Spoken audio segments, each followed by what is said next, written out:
Bismillahirrahmanirrahim. Assalamualaikum warahmatullahi wabarakatuh. Salam sejahtera, salam produktiviti buat sidang hadirin yang dikasihi sekalian.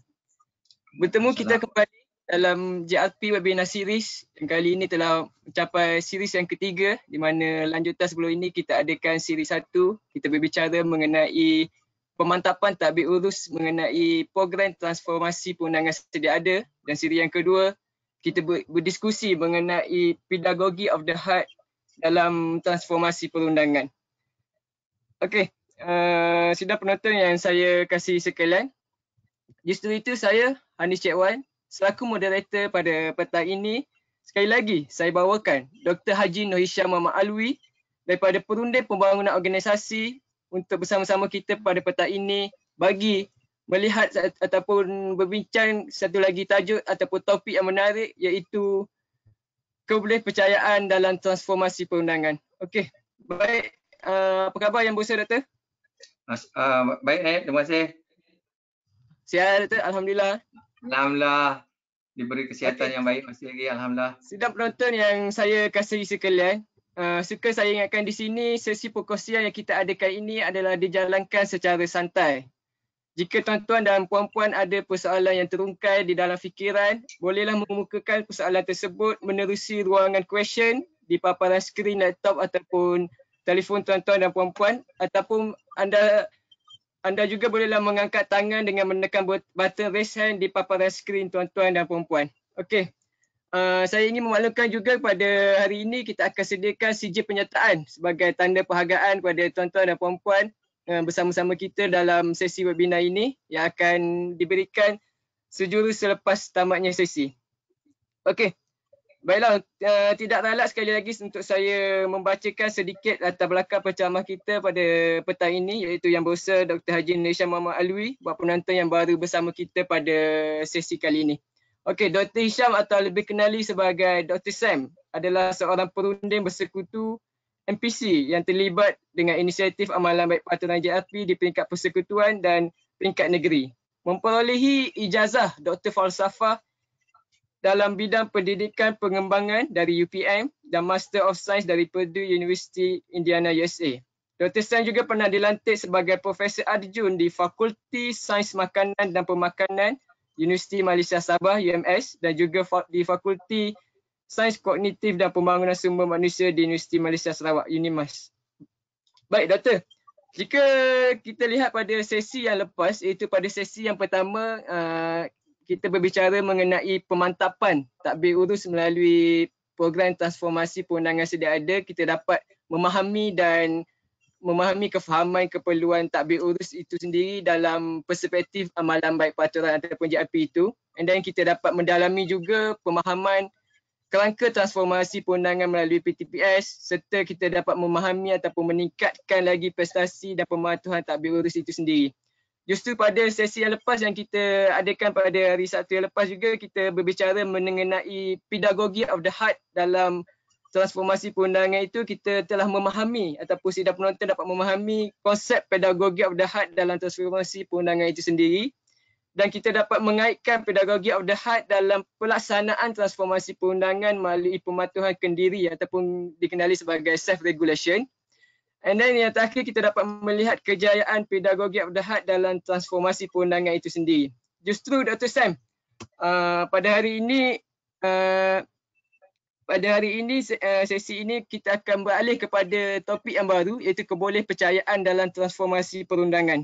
Justru mungkin Dr. Sam boleh terangkan sedikit ataupun kata-kata awalan apakah sebenarnya yang kita akan berbicara pada hari ini mengenai kebolehpercayaan dalam transformasi perundangan ini sendiri. Baik, silakan Dr. Sam. Terima kasih moderator kita. Alhamdulillah Cik Hanif, ya, terima kasih. Tapi sekali lagi saya sebelum menjawab soalan Cik Hanif tadi, maka saya ingin memberi salam dulu. Assalamualaikum warahmatullahi wabarakatuh. Salam sejahtera, selamat petang, ya.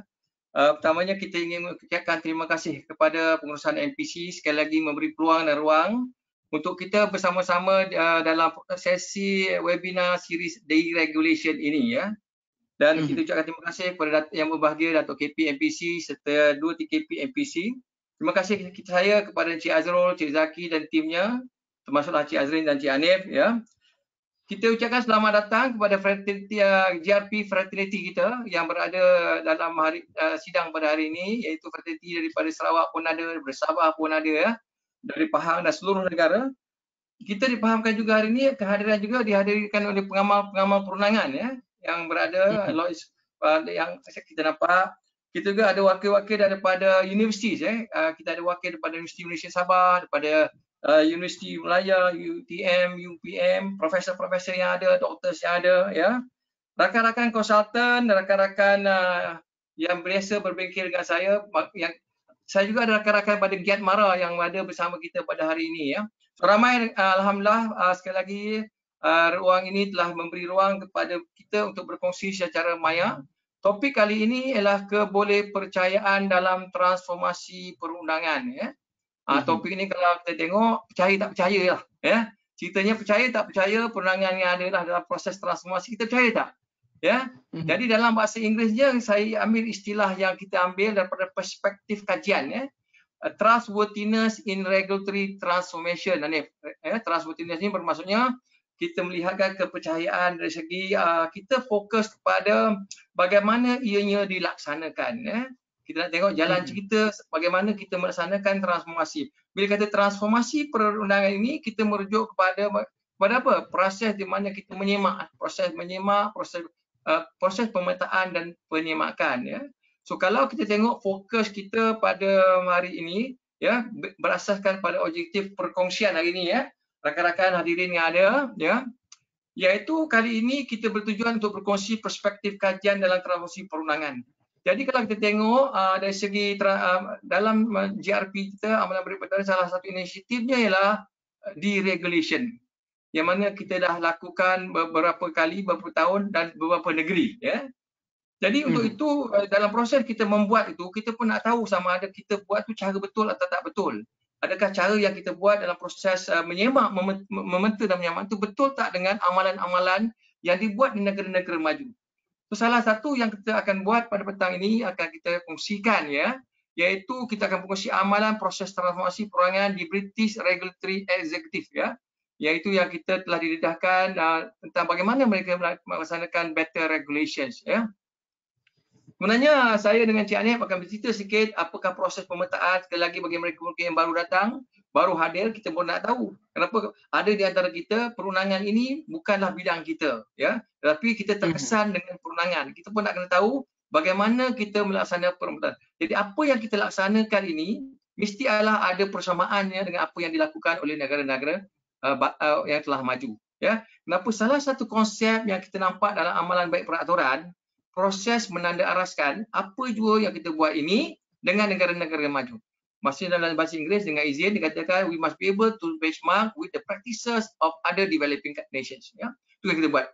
Sebenarnya kita nak cerita juga kalau dalam proses kesahan dan kepercayaan ini biasanya kita buat dalam research kan. Dalam research kita pasal verifikasi, kita cerita pasal validity, sah atau tidak sah kan.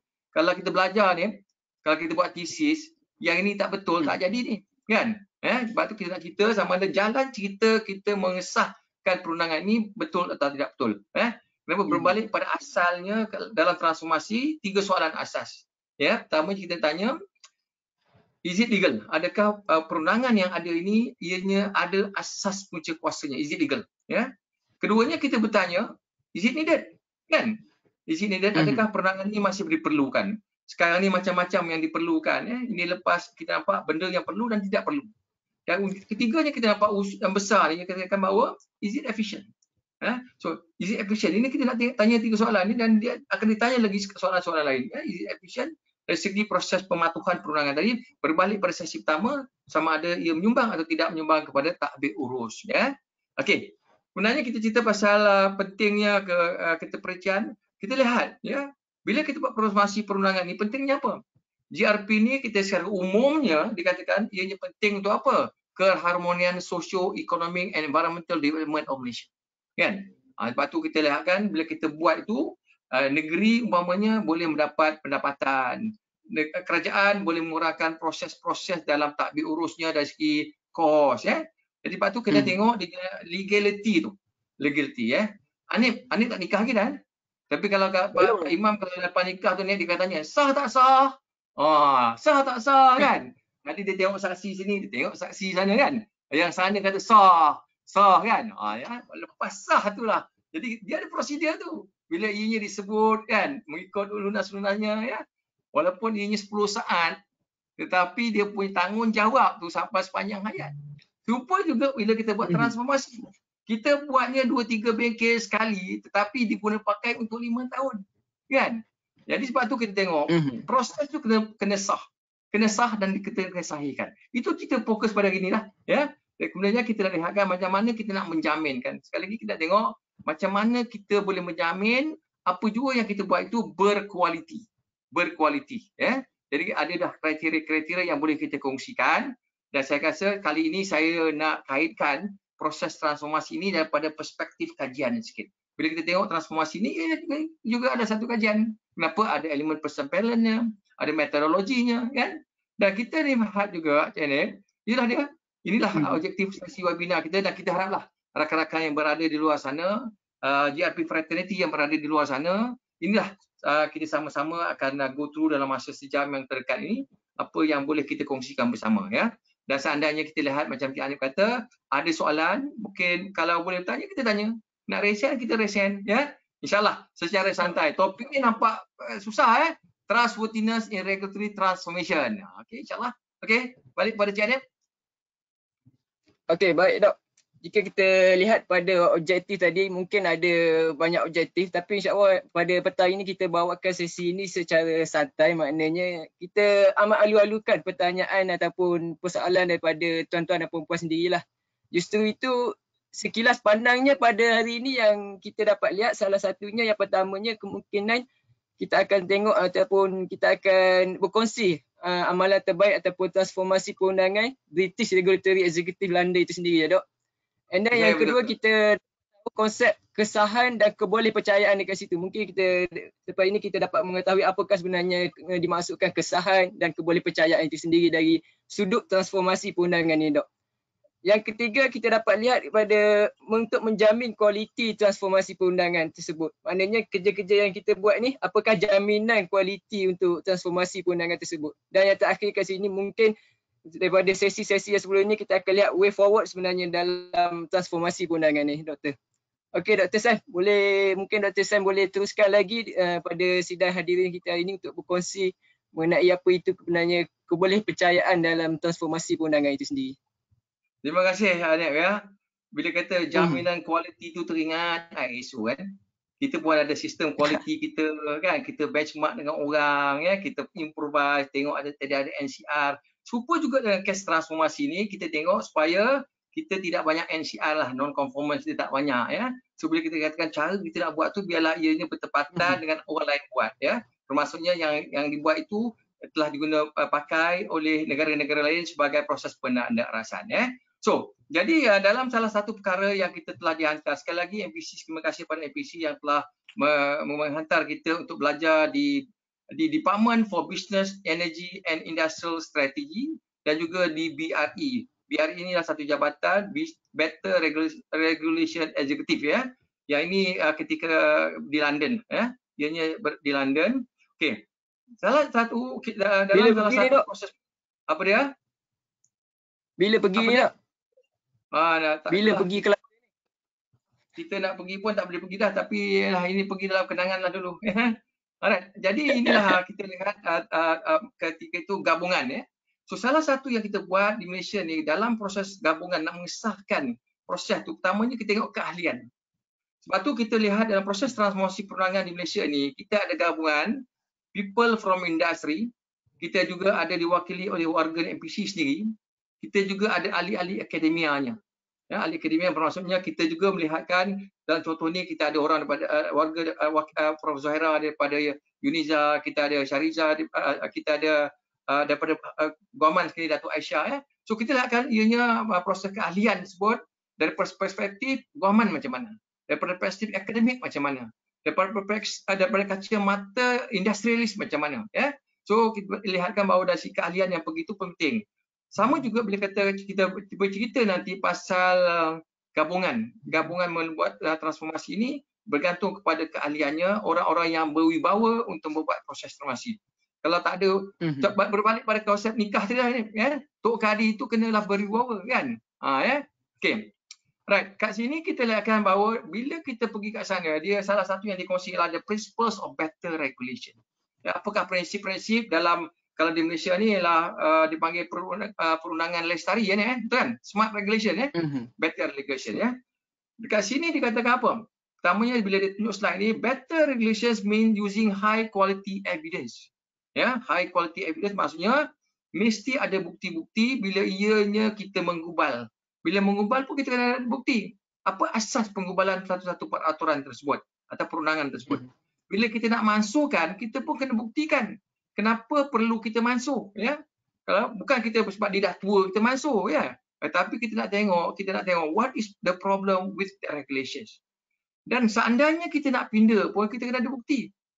Kenapa peraturan sekarang ini tidak boleh kita laksana? Itu yang diceritakan pertamanya, better regulation with high quality evidence to inform development of regulatory policy that regulation is fit for purpose. Maksudnya, apa jua perundangan yang kita semak wujud dan masukkan yang kita pindah, dia mesti ada menepati tujuan niatnya. Ya, contoh yang kita nampaklah atas 3 ni ada niatnya. Ya, okey. Sebenarnya dikatakan regulation achieve their desired objectives and don't impose unnecessary burdens on business, civil society, organisation or the wider society. Ya, sebab tu kita dalam proses transformasi tu kita juga tengoklah kan. Bila kita tengok sama ada ianya membebankan, ianya menyusahkan rakyat, ianya menyusahkan the civil society yang terpaksa patuh. Ya, so itu yang dikatakan bahawa it has to have that direction. Kemudian dikatakan, dia juga mengatakan bahawa dalam better regulation task force ini mengatakan apa? 5 perkara penting. So kita pun tengok dalam transformasi perundangan di Malaysia ni kita nak tengok. Pertamanya dia kata professionality, keseimbangan. Undang-undang tu dia ada balance tak dari segi risikonya, daripada faedahnya, daripada kosnya. Kos menggubal, kos membangun, kan? Kita kena tengok keseimbangan tersebut. Ya? Kalau it's very costly, tidak ada benefit, maka kita tengok approach yang mana yang baik. Kemudian dikatakan regulators should be able to justify decision. Sekali lagi kita akan bawa dalam transformasi perundangan yang kita sedia ada, kita tengok. Subject to public scrutiny, accountability ialah kebertanggungjawaban. Masa kita ingin answerable to the rakyat. Kan? Contohnya kita bila memasukkan dan memperkenalkan, kita kena jawab pada rakyat. Kenapa? Kenapa kena pakai kasih? Contohnya. Kan? Kenapa umpamanya kita terpaksa pakai, that is the process of justification, itu accountability. Sebenarnya dikatakan penting kita lihatkan konsistensi, ya. Government rules and standard must be joined up and implemented fairly, harus adil. Dan ini saya nampak apa yang dibincangkan itu dan apa yang dah bincang itu ada kesamaan dengan apa yang kita buat, ya, iaitu due process dalam proses langkah-langkah itu jelas dan adil dan konsisten. Kenapa due process saja? Ya, jelas dan targeting. Targeting bermaksudnya ia memberi fokus kepada sesuatu keadaan, fokus kepada satu civil society tersebut. Dia ada targeted approach dalam proses kita membuat transformasi perundangan yang ini. Ya, okey. Jadi ini yang diceritakan, yang saya nak fokuskan supaya juga macam kita buat kajian, kita kena ada high quality evidence. Macam mana kita kutip data? Kan, kaedah kutip data, macam mana kita verify dan validate data tersebut. Itu penting. Ya, kalau kita tengok, kalau kita sampel kita tidak random umpamanya, ya. Kali ini kita lihatkan walaupun tidak random kita ada kaedah purposive, ya. Jadi itulah kita tengokkan prinsipnya mana bila dia bercerita tersebut, bila Mr. Ian bercerita, maka kita nak tengokkan kita nak kaitkan dengan apa yang kita amalkan di Malaysia, ya. Itu prinsip yang kita dapat. Okey. Keduanya kita antara perbincangan yang seterusnya di sana juga mereka bercerita tentang Baik dok, sebelum kita masuk slide ke seterusnya, dekat sini boleh? Kita ada beberapa peserta kita ada ingin bertanyakan soalan. Mungkin daripada saya lihat daripada Tuan Iskandar Raiman ada mengangkat tangan. Mungkin organizer boleh unmute kan? Iskandar Tuan Iskandar Raiman. Ada ke? Okey. Ada ke Iskandar? Assalamualaikum Iskandar. Iskandar. Okey. Cik Iskandar sekali. Cik Iskandar 2 kali.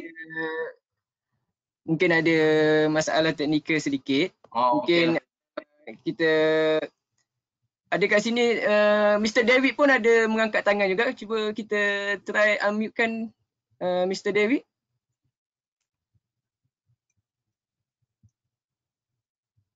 Good afternoon, Mr. David. Mr. David, good afternoon. Mr. David. Okey, baik Doktor. Mungkin ada sedikit technical problem dekat situ. Mungkin tuan-tuan Mr. David dengan Tuan Iskandar boleh meletakkan ataupun menulis soalan tersebut dalam ruangan question lah. Mungkin kita akan bacakan sebentar lagi. Okey, baik Dr. Sam. Mungkin Dr. Sam boleh teruskan tadi bagaimana Terima kasih Encik Hanif. Kita minta maaf lah pada Encik Iskandar, pada Encik David ya, tidak dapat masuk bercakap. Tapi insyaAllah boleh tulis. Alright. Satu perkara yang kita biasa dengar, 1 in, 2 out ya. 1 in, 3 out ya. Jadi 1 in, 3 out ni maksudnya apa?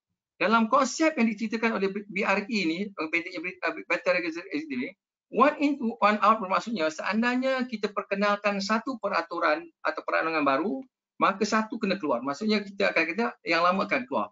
Ya, maksudnya bila kita repeal satu peraturan, we created a new law, pertama kita repeal satu, maka dia konsep 1 in, 1 out. Itu konsep asas. Ada juga yang mengatakan 1 in, 2 out. Dulunya mereka buat 1 in, 2 out kan. Okay, mungkin dia tak tercapai target. Tapi satu lagi konsep 1 in, 1 out, bila kita yang diperkenalkan kepada kita, bermaksudnya bila kita memperkenalkan satu peraturan baru itu, peraturan itu mesti ada dia punya faedah. Ya, bermaksudnya if we were to introduce a new law, a new regulation, there must be significant benefits to the targeted community, to the targeted group, sama ada ke rakyat ataupun kepada organisasi, kepada industri. Kita nampak ya.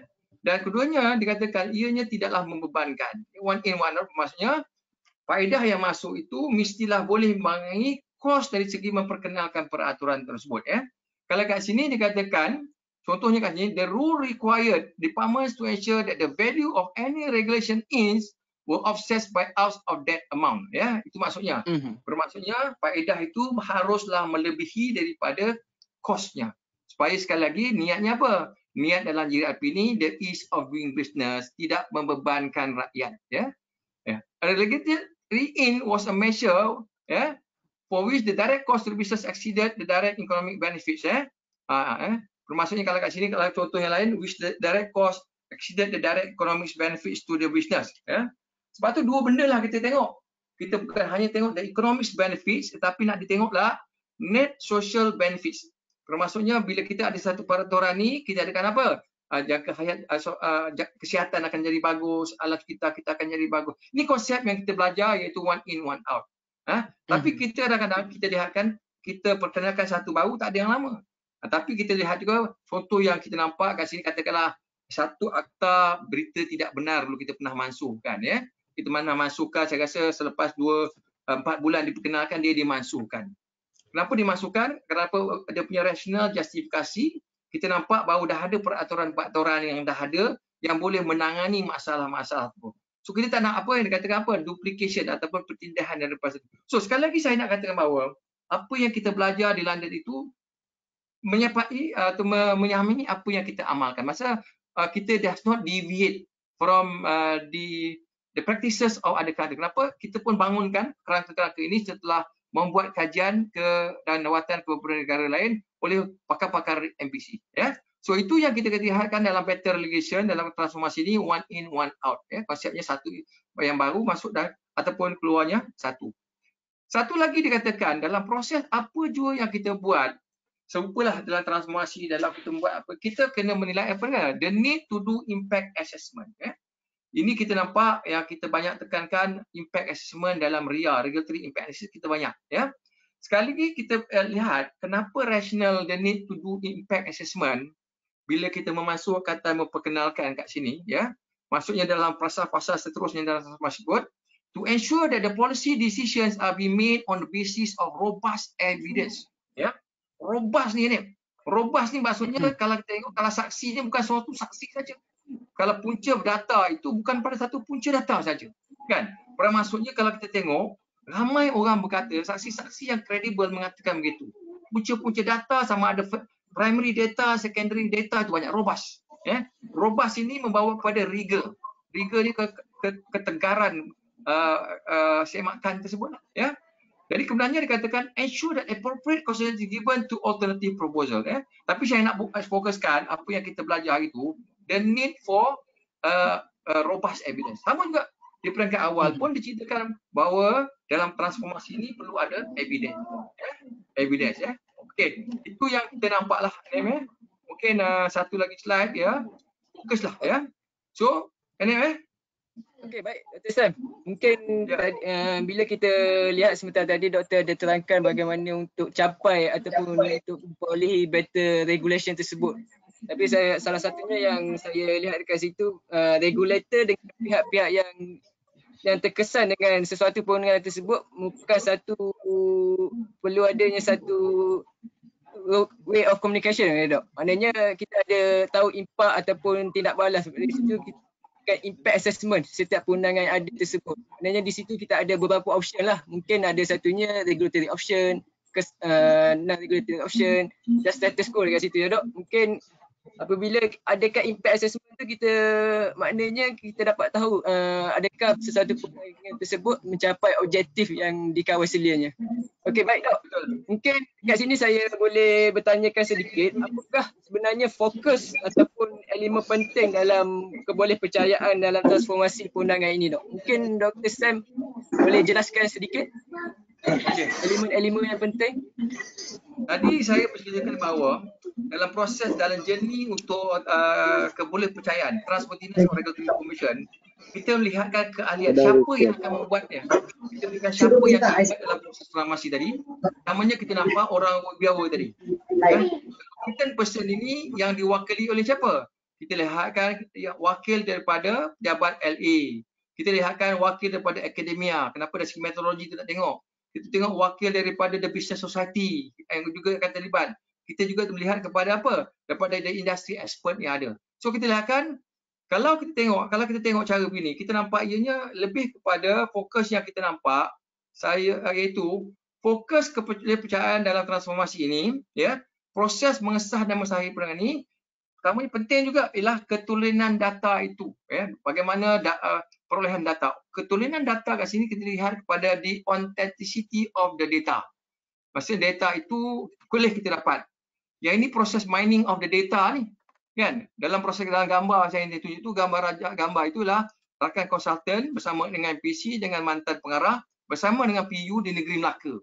Maksudnya kat situ kita bincangkan di mana sources of data supaya kita tahu apa yang ada dalam transformasi. Punca data itu kita dapat di Melaka, alhamdulillah. Kenapa? Kita dapat kerjasama baik daripada yang hormat pegawai LA-nya. Okey, sebenarnya metodologi verifikasi tadi penting. Metodologi tadi, sebab tu dalam konteks metodologi ni Cik Anip, ya, verifikasi, how do we verify, how we validate, ya. Proses-proses itu, maka kita lihatkan NPC pun ada adanya mekanisme tu ni. Ya. Inilah Anip. Saya rasa Anip banyak dah dengan beberapa state dah, di Penang, di Kedah, dan di Perak dan sebagainya. Inilah kerangka model yang kita guna pakai. Betul tak? Betul tak? Betul. Jadi patutlah kita bincangkan dulu dah pada sesi yang pertama dan kita ulas juga sesi kedua itu. Kita juga memanglah ianya ulang tayang kadang-kadang bagi mereka yang baru dah masuk 1, 2, 3. Tapi untuk mereka yang baru hari ini hadir, maksudnya dari segi kerangka jalan cerita kita mengesahkan, kita guna this framework. Framework ini yang dibangunkan oleh MP. Ya, penting ya. Dan kita pun ada checklist sama kan? Checklistnya sama, ya. Tapi kita tambah. Kita tambah baik checklist yang asal 3 tadi kepada lapuk atau usang, bertindih tak tindih, diperlukan terlebih ke, izin, ya, kita nampak kurang perkesan, izin mesra. Yang ini kita tambah. Ya, serupa juga apa yang kita belajar tadi, kita nak tengok pelanggan yang ada ni dia mesra pelanggan atau tidak mesra pelanggan, ya. Jadi kita nampak begitu. Kalau mesra kita lihat, kita dalam proses satu perbincangan, banyak orang bercerita, banyak state lah yang kita pergi ni, dia berkongsi tentang apa? Lambakan homestay, lambakan inap desa, lambakan Airbnb, kan? Saya tengok beberapa state yang kita banyak cerita pasal tu, ya. Kenapa agaknya berlaku begitu? Kenapa dia jadi bukan legal business entity, ya. Bila kita semak-semak, kita tengok kan, mungkin punca kuasa tak legalize tu tak ada, ya. Bagaimana mereka nak melaksanakan itu? Mungkin berbebankan dari segi lesen, tahap tanah, ya, dari segi requirement kementerian bagaimana. So kita nampak, ya. So sebenarnya kita lihatkan salah satu yang kita buat, kita tengok je perundangan yang ada. Of course, yang ini saya baca satu artikel yang telah ditulis oleh Dr. Shariza pada UMS. Dia melihatkan pada relevan atau tidak relevan Innkeepers Act tu 1952 kan. Boleh tak diadaptasi kepada homestay yang sedia ada. Bukan homestay saja, inap desa, inap bandar dan sebagainya. So kita lihatkan bahawa dari kerangka inilah yang kita buat dan kita masih melihatkan pada proses tu ujungnya apa? Kita maintain, kita modify ataupun kita simplify dan kemudiannya kita repeal ya. Okey, sekali lagi kita lihatkan prosesnya begitu dan bagaimana kita lihatkan kerangka ini output dia yang mana sekali lagi output yang telah kita laksanakan di peringkat state ya. Dan saya rasa beberapa state masih belum kita take off ya. Ada beberapa state yang belum ada tetapi Kelantan, Terengganu, Pahang semua dah ada ya. Sebenarnya kita lihatkan contoh macam ni dia tak gerak. Okey. Jadi ini dia. Bila kita letakkan, bila kita buat proses pertama tadi adalah pemetaan dan semakan, dia kita lihatkan kita senaraikan gitu kan. Kita nak tengok pertamanya pentingnya dari segi enactment sedia ada. Senarai enactment yang ada di peringkat negeri, ya. Ataupun senarai ordinance yang ada. Ataupun senarai perintah yang ada. Atau kaedah. Okey, sebenarnya kita tengok soalan tadi kan, soalan asal tadi, is it legal? Is it legal? Kalau legal, kita tengok tarikh wujud atau tarikh diwartakan. Barulah kita tahu ianya legal, legality of this one. Sebenarnya kita tengok juga tarikh dikuat kuasa. Kenapa dalam salah satu exercise yang kita nampak, benda tu tidak diwartakan tapi telah dikuat-kuasakan. Berlaku juga rupanya.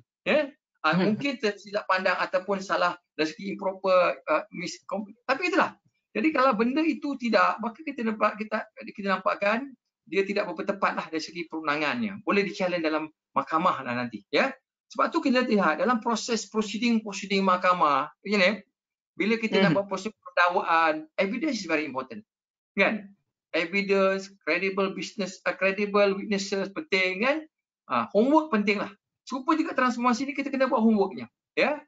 Sebenarnya tarikh kuat kuasa, bila kasih makan terakhir. Sekali lagi kita lihat dalam amalan baik peraturan ni, banyaklah kita nampak yang lama tak disemak. Betul kita nampak ordinance lama tak disemak, enactment lama tidak disemak. Kadang-kadang kita tak dapat cari kat mana benda tu. Kan? Tidak nampak. Kadang-kadang agensi sendiri tak jumpa. Dia pun tak tahu itu dia punya. Kan? Tapi dia ada. Tapi bila kita lihatkan, bila berlakunya sesuatu, perlu melihat pada perujuk, maka kita kena rujuklah.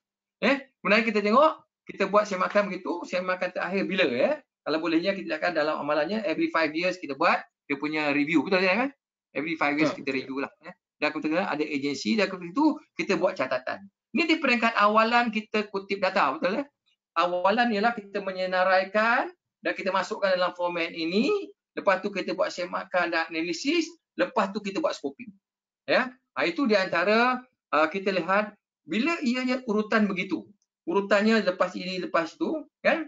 Serupa juga kalau kita lihat warga-warga graduate students yang berada di dalam research bersama. Kita ada chapter 1, kita ada chapter 2, chapter 3, chapter 4, chapter 5. Chapter 1 bermula dengan what is the introduction to what is the problem statement, objektifnya, assumptionnya, dan kita tengok dari segi literaturenya, kan? Kemudiannya kita tengok dari segi metodologinya, kan? So metodologi ini penting. Kan? Kenapa kita tidak hendak dipertikaikan bagaimana kita membuat transformasi. Dipertikaikan nanti Ini baru-baru ni kita pun terbaca bahawa PKP ini tidak ada punca kuasa lah. Tapi dah dinyatakan PKPB pun ada punca kuasa. Kenapa? Kita update peraturan tu ikut masa-masa tertentu. Okey. Jadi sebenarnya kita tengok juga selepas kita buat metodologi kutipan, verifikasi, analisa ni, penemuan ni kita ni macam mana nak present. Kenapa? Bila kita masuk, kita minta ihsan daripada pejabat LA. Bila kita masuk ihsan. Kenapa? Etika kita membuat kita buat kajian ni pun penting. Kita dapat endorsement. Kita dapat konsen SUK, konsen Dato' LA. Jadi yang ini nanti bila kita dapat penemuan, kita berbalik kepada mereka bagaimana kita mempersembahkan penemuan tersebut. Penemuan tersebut. Jadi saya nak share, ada satu ketika. Sebelum tu saya ingin bacakan mungkin ada 2 persoalan di sini. Soalan pertamanya kepada Encik Muhammad Husni Mahmad bertanyakan kepada doktor mengapa perubahan perundangan memerlukan masa yang panjang untuk diubah di Malaysia berbanding negara-negara yang lain, Doktor. Mungkin Doktor ada penjelasan sedikit berkenaan isu tersebut. Terima kasih Cik Husni ya. Jadi sekali lagi soalan tu kenapa di Malaysia ini perundangan tu agak lama untuk kita membuat perubahan ya. Tapi bergantung sebenarnya bergantung dia punya jawapan tu it varies ya. Tapi umpamanya kita lihatkan ada akta-akta yang dapat kita keluarkan dengan cepat. Pakai contohnya kita tengok dalam akta 342 peraturan ni dia dikeluarkan dengan SOP yang cepat. Kenapa? Keadaan semasa memerlukannya. Kerana macam umpamanya dalam emergency cases, dalam darurat, dalam kes-kes ini kita lihatkan perlu ada peraturan itu cepat ya. Tapi umpamanya kalau kita tengok hanya pindaan kepada UUK kan. UUK di peringkat negeri saja. Selepas masuk MMKN masuk DIN kita tengok kalau tengok UUK mungkin dalam kuasa menteri saja kan. Ada yang cepat ni. Tapi kalau kita membangunkan satu peraturan itu baru ataupun satu peraturan perundangan baru maka dia akan mengambil masa. Kenapa? Masa yang lama ini kerana pertamanya kita harus ingat. Contohnya saya kongsikanlah masa kita buat regulatory impact analysis, kita pun ada pertamanya yang akan terlibat dalam perbualan ini. Kadang-kadang dia tak tahu bagaimana nak melaksanakan berasaskan pada amalan baik peraturan. Kita bagi capacity building dulu. Lepas capacity building, kita buatkan projek rintis. Lepas projek rintis tu dia pun adalah dia orang nak kena collect evidence. Kenapa bila kita buat product statement mesti ada evidence. Tak boleh hearsay saja. Kita ada ante, kita ada post ante kan. Sebelum tu kita tak tahu kan. Jadi sebab tu collection of data itu akan mengambil masa. Mana nak dapat data? Data kematian, data kebakaran, data kehilangan ya. So Cik Husni, memanglah kenapa pasalnya begitu. Lepas tu kita ada pasal di mana kita ada public consultation. Macam mana yang ditelahkan dalam webinar asal, kita kata sekurang-kurangnya kita dapat maksimum 120 minggu. Kita nak supaya semua orang dalam proses merakyatkan perundangan kita jemput orang. So yang situ saja minimum 4 minggu 120. Jadi itu time frame yang kita nampak. Ya. Lepas tu nak sediakan apa? Sebelum kita buat tu kita sediakan dia panggil public consultation paper kan. So dia ada dokumentasi, ada collection data. Lepas tu kita nak bintangkan pada Datuk LA kita. Lepas tu nak buat bacaan pertama, bacaan kedua, bacaan ketiga kan. Barulah. Ya. Jadi pengalaman kita pun ada sekarang ni yang kita buat di Perak tu saya rasa dekat setahun. Tapi alhamdulillah sekurang-kurangnya dah masuk dah masuk dewan ya. Dah dibaca. So bergantung kepada complexity of the law itself ya. Terima kasih Cik Husni Maman kerana bertanya dari segi verifikasi dan juga pindaan ya. Okey, soalan kedua Cik Ani. Baik, Dr. Sam. Soalan kedua daripada Encik Kabir. Bertanya. Assalamualaikum Doktor. Konsep one in one or two out ni adakah hanya melibatkan akta ataupun regulation? Di Kanada dan di BRI pun ada juga menggunakan option value yang dikeluarkan. Compliance cost 100k in, 100k out. Your comment sir? Pertanyakan. Terima kasih Cik Kabir. Cik Kabir bertanya one in one out ya. Okey, yang ini dikatakan bila kita buat sebab tu bila kita lihatkan one in one out dia refer macam saya jawabkan tadi lah ya. Dianya boleh melihat kepada satu lawan satu ya. Satu peraturan baru diperkenalkan maka dikeluarkan satu peraturan lama ya. Satu lagi bila kita akan bawa dalam one in one out ni dari segi dia punya economic benefit atau social benefit itu kan. Jadi seandainya seharusnya bila kita perkenalkan itu social benefits atau economic benefits itu mesti outweigh dari social atau outweigh maksudnya lebih daripada kos-kos penggubalan ya. Jadi dari segi panduan itu kalau di Canada tu dia ada 100 ratio 100 ratio. Di UK pun dia ada tunjuk ratio tersebut ya. Dia ada katakan bahawa seandainya unit kosnya tidak melebihi 5 juta dia kena ada full RIA, kalau tidak jadi half RIA dan sebagainya kan. Jadi yang itu kita masih proses mengkaji bagaimana mereka melaksanakan. Pertamanya bagaimana nak mereka mengira social benefits itu. Mereka dah ada guideline, kat sana ada guideline, dia ada angkataf, ada dia punya reference. Kita masih membangunkan umpamanya umur yang panjang berapa. Ya, umpamanya kelasiran alam sekitar, dia net social benefit itu belum ada dia punya reference point ya. Yang kita nampak sekarang ni kalau kita menggunakan CBA cost benefit analysis, kita lihat kan apa benefit kepada perniagaan, apa benefit kepada kerajaan dan sebagainya ya. So bagi menjawab soalan Cik Kabir tadi, saya rasakan bahawa kalau kita belum ada guideline yang itu, samalah juga bila kita akan bawa dalam RIA ini belum diwartakan. Tapi seandainya kita dah diwartakan, maka guideline dari segi one in one out punya proses konsep itu haruslah juga dimantapkan, ya. Ya, Cik Kabir mungkin itu saya rasa Cik Kabir ini orang yang berpengalaman pasal regulation, antara yang pioneer di MPC, ya. Okey, Cik Kabir, saya rasa at the moment that will be my response, ya. Kita masih dalam proses coming out with that guide ataupun kita panggil apa, threshold dalam proses kita membuat impact analysis. Okey, baik Dr. San. Mungkin Dr. boleh teruskan dengan seterusnya bagaimana mungkin ada perkongsian sikit daripada outcome daripada transformasi perundangan ini sendiri, Dr. Okey. Jadi the whole tujuan mengapa kita buat transformasi itu, pertamanya di peringkat negeri kita mendapatkan senarai inventory perundangan yang masih relevan, ya. Bermasuk kat sini kita lihatkan senarai itu terpaksalah, tak kiralah sama ada ianya perintah ataupun kaedah ataupun jadual ataupun janji-janji keliling, tapi kita dapat senarai inventory perundangan yang masih relevan, ya. Ya, sebenarnya kita harapkan apa outcome-nya. Kalau dalam contoh gambar ini umpamanya salah satu yang dilancarkan daripada proses outcome transfer perundangan yang dilaksanakan MPC bersama dengan UNIZA, maka ianya telah dilancarkan dalam bentuk katalog, ya. Katalog ini merupakan physical evidence senarai proses itu. Tetapi bila kita bertanya bagaimana kita mendapat data tersebut, Profesor Zuhaira menceritakan bagaimana mereka terpaksa berada di library selama 1 bulan bersama rakan-rakan pendidik beliau untuk mencari data-data, untuk disusun data-data tersebut supaya dia mengikut kategori perundangan yang betul, ya. Jadi atas dasar itu setelah the whole exercise itu output dia. Outputnya kita tengok mana yang masih relevan atau tidak relevan, ya. Dalam bentuk hard copy ini yang saya lihatkan yang dikongsikan oleh Prof Zuhaira daripada Terengganu dengan Cik Aris sebagai lead facilitator dengan Cik Amari Hasbullah bersama, ya. Sebenarnya kita juga lihatkan ini antara katalog yang masih dalam entry proses, ya.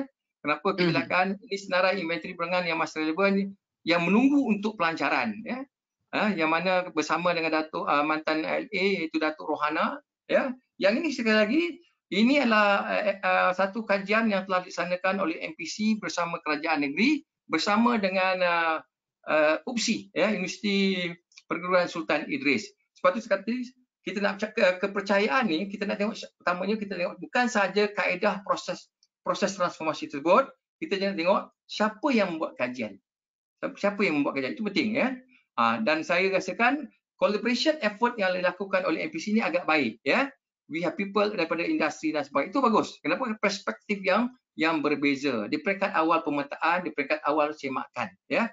Dan kemudiannya yang masuk dalam tu ialah wakil-wakil PBT, wakil-wakil daripada kerajaan negeri, ya. Tapi sekali lagi ianya kebolehpercayaan transformasi ini tidak boleh dilaksanakan kalau tak dapat restu. Lepas tu dalam entry serupa juga kalau kita buat kajian di lapangan mesti dapat konsen. Mesti kita dapat konsen daripada site yang kita nak buat, access pada responden atau informan, ya. Kat sini sekali lagi kita alhamdulillah mudahnya proses transformasi ini bila kita dapat konsen di peringkat. Saya percaya Cik Anip bersama di Pulau Pinang, ya, bersama Perak, ya, bersama negeri-negeri lain, kita nampak di Sabah umpamanya UMS terlibat dengan pejabat program besar, ya. So kita lihat yang itulah orang-orang yang terlibat itu penting. So dalam konsep kajian dikatakan researcher as instrument tersebut, ya. Kalau kita nak buat kajian, kita kena buat contoh ini merupakan kajian. Ya, kita lihatkan orang itu mestilah kompeten dalam metodologi, kompeten dalam collecting, kompeten dalam proses flow, ya. So ini yang kita dapat outcome-nya gitu. Tapi selepas tu ada lagi. Selepas tu kita lihatkan bahawa ada proses scoping, ya. Kita ada proses scoping yang mana kita lihatkan peraturan-peraturan ini yang harus memberi signifikan yang impak dari sifat social economic development kepada kerajaan negeri tersebut, ya. Di Kedah umpamanya kita dalam Kedah produktif dah dimasukkan ianya sebagai satu polisi bagaimana dengan GRP ini boleh membangun Kedah, ya. Ataupun di Sarawak kita nampak ianya telah dijadikan satu proses. Jadi kita lihatkan bahawa banyak infrastruktur, banyak platform yang akan menentukan bahawa kebolehpercayaan transformasi tadi. Bukan orang saja, bukan metodologi tapi the governance system mesti ada. Polisi yang menyokong itu perlu ada.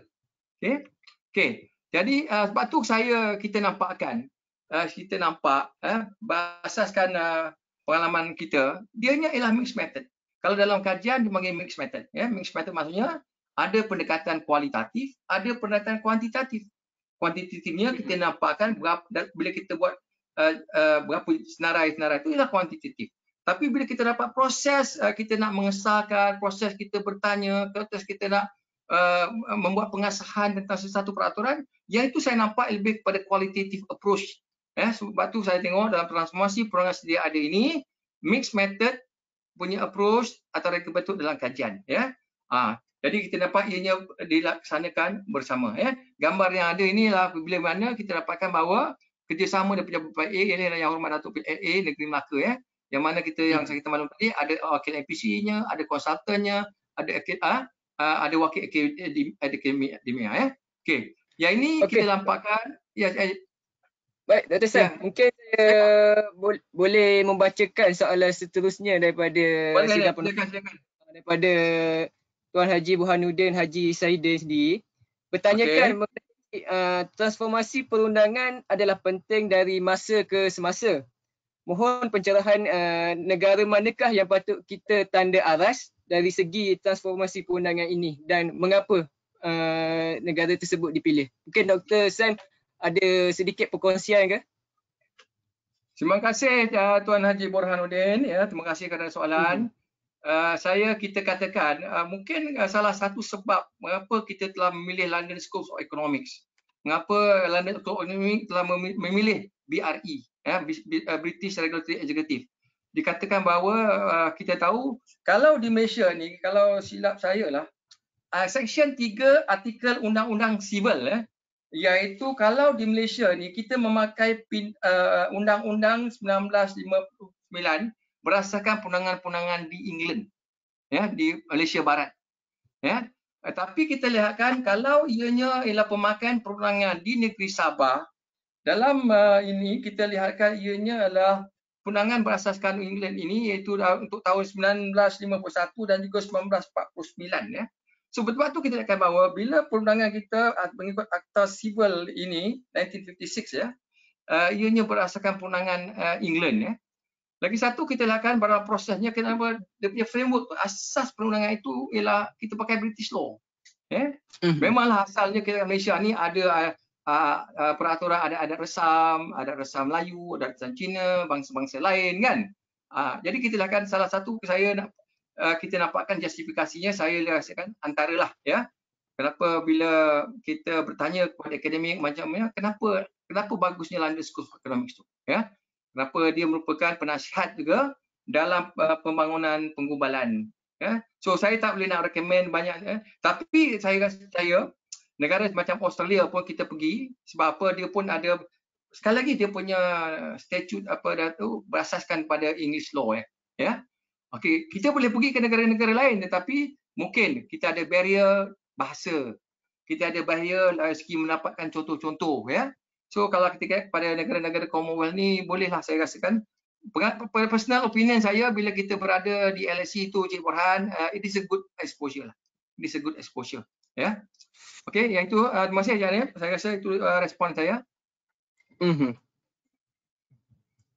Ada soalan lagi Janib? Tak ada, mungkin doktor boleh teruskan lagi. Kalau tak ada. Okey.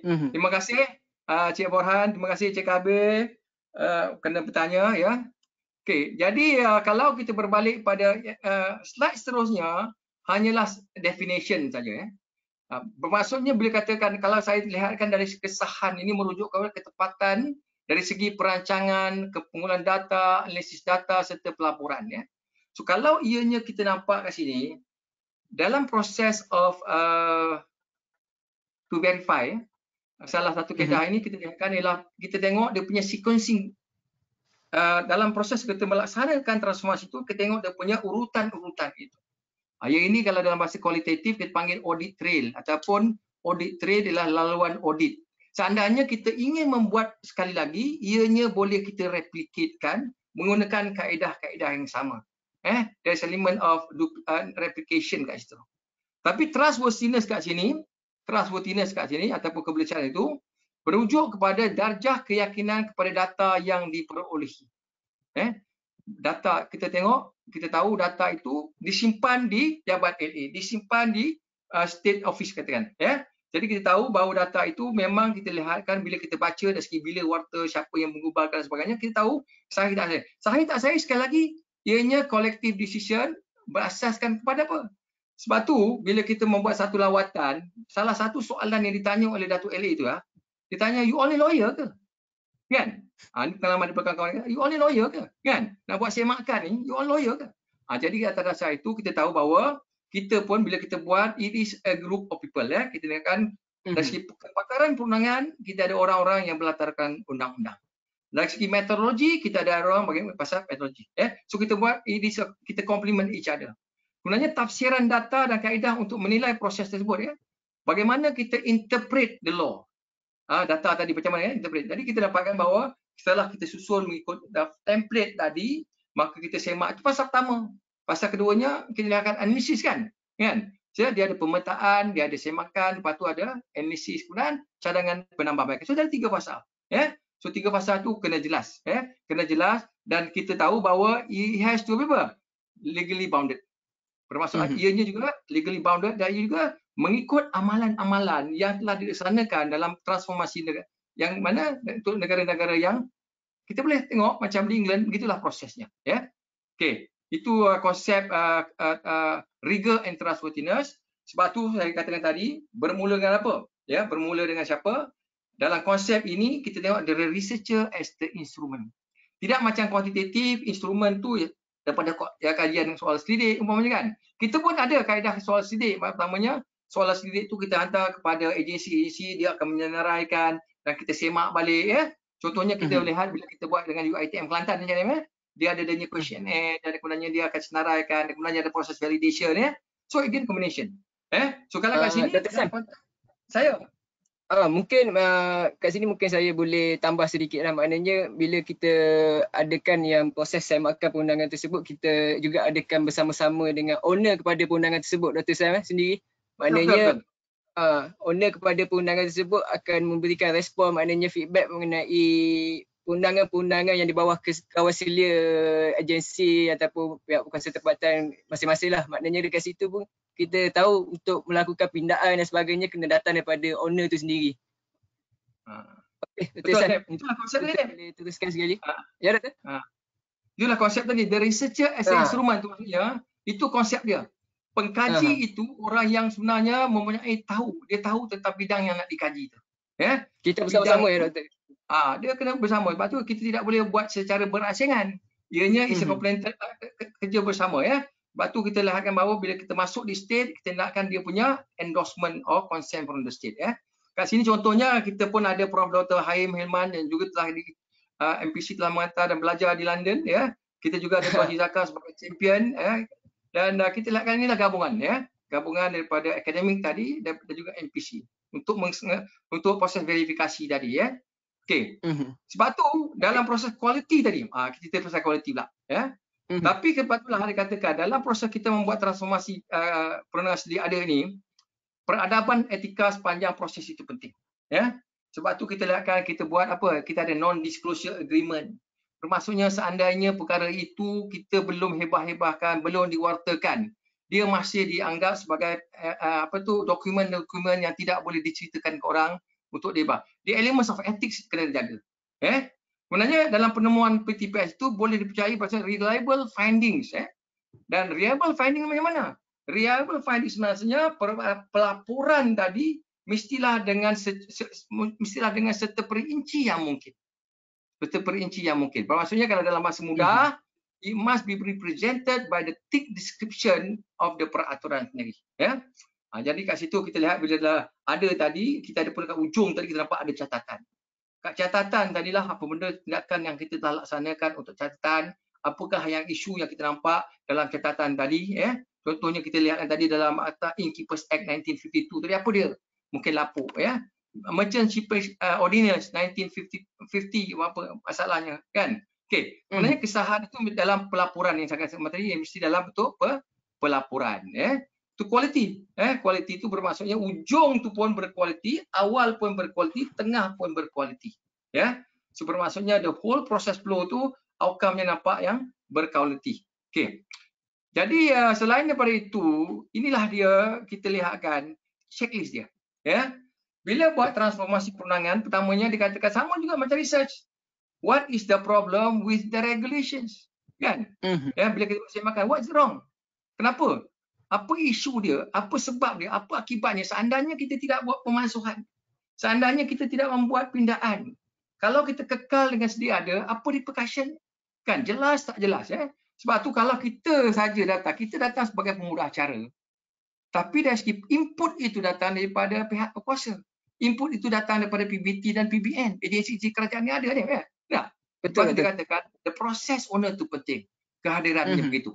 Tapi kita pun ada lihat dalam proses kita buat the whole proses ni, ada juga peraturan perundangan yang mana kita tidak dapat sahkan. Betul ya?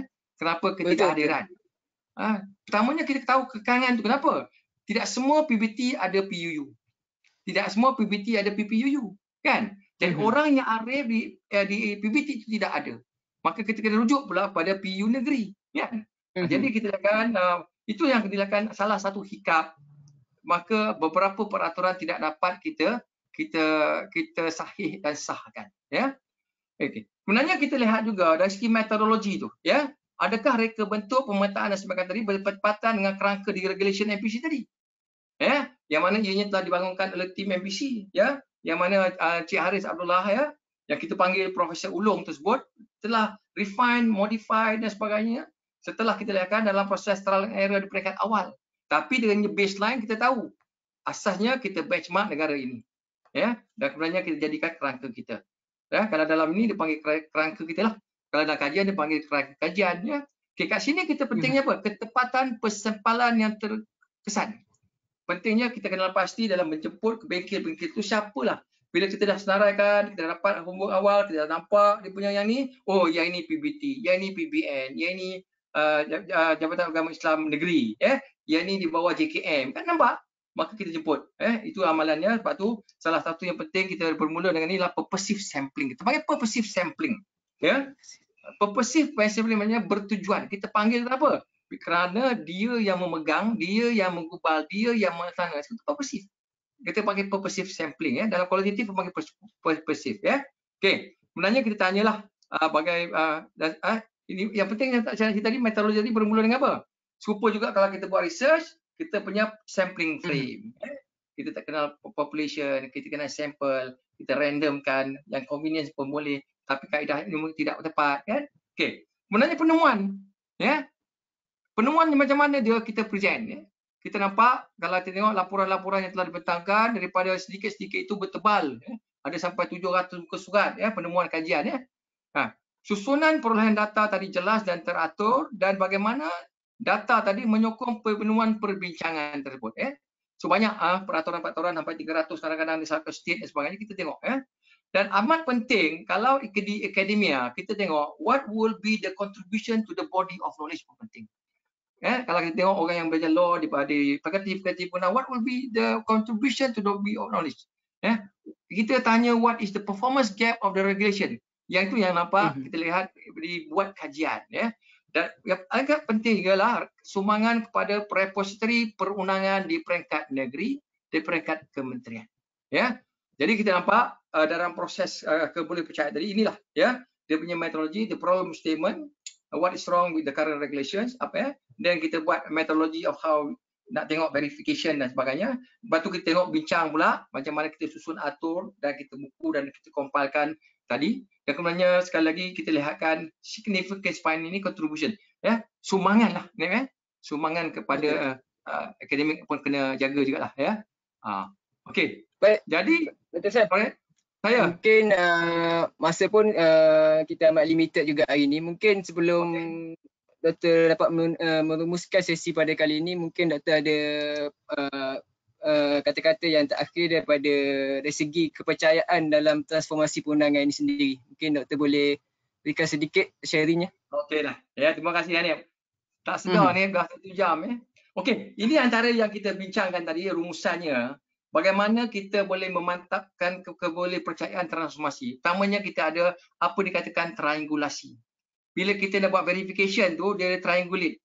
Triangulate maksudnya apa? Kat dalam ni kita buat apa? Kita buat semakan dokumen, kita membuat permubual, kita membuat observation. Bermaksudnya in order for us to verify, kita menggunakan lebih pada satu kaedah. Bukan hanya tengok dokumen. Kita buat berbincang dan okey, satu. Sebenarnya kita buat members check, macam ni tadi kata, members check.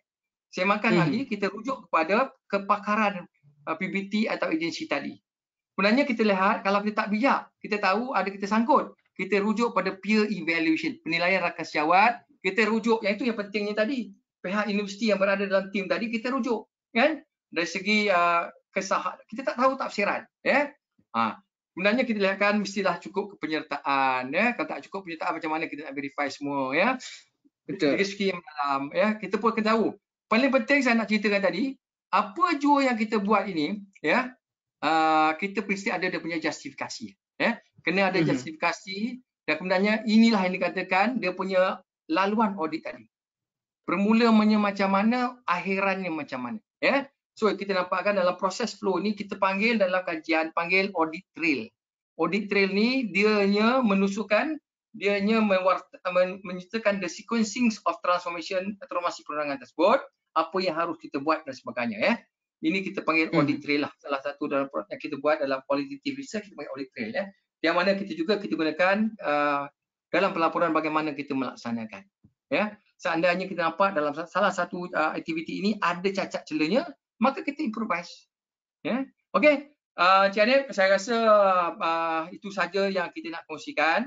Sekali lagi terima kasih Cik Hanif, terima kasih pada saudara Encik Kabir, Cik Borhan, Cik siapa tadi tanya? Cik Husni. Cik Husni, ya. Cik Husni, Cik Iskandar dan Cik David, ya.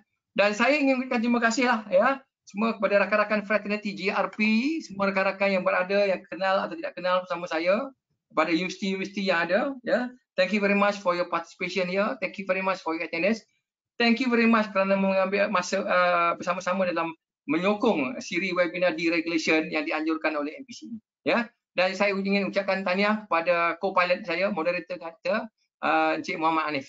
Thank you very much, Cik Hanif. Dan sekali lagi saya ucapkan yang baiknya kepada Allah Subhanahu Wa Taala, yang kurangnya daripada saya. Seandainya ada soalan-soalan yang nak ditanya dan tidak terjawab masa ini, kita harapkan you just leave, kita harapkan bahawa tulis dan insyaAllah kita respon.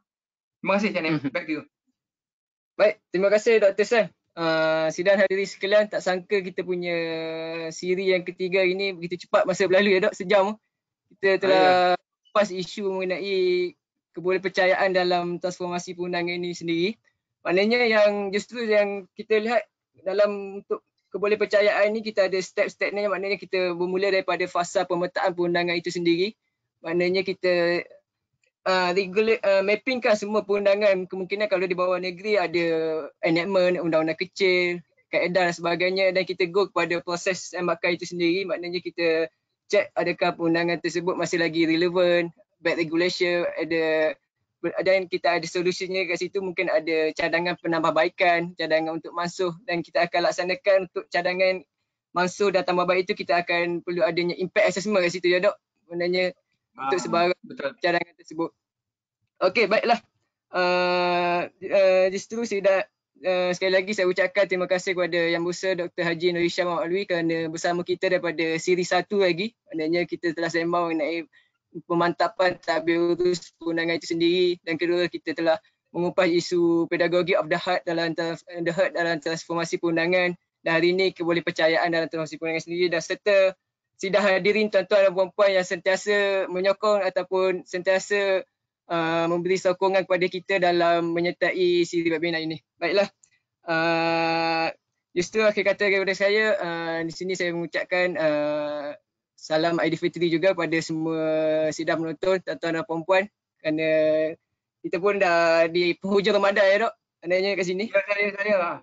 Jadi saya pun nak ucapkan maaf zahir batin dan selamat hari raya lah pada rakan-rakan yang berada di sana. Ya, thank you very much once again. Ya. Okey, baiklah. Mungkin kalau ada umur yang panjang, kita adakan lagi sesi-sesi yang berikutnya berkenaan siri webinar yang seterusnya. Okey, akhir kata daripada saya, stay home, kekal tenang, stay produktif, kita pasti menang. Wabillahi taufiq wa hidayah. Assalamualaikum warahmatullahi wabarakatuh. Waalaikumsalam warahmatullahi wabarakatuh.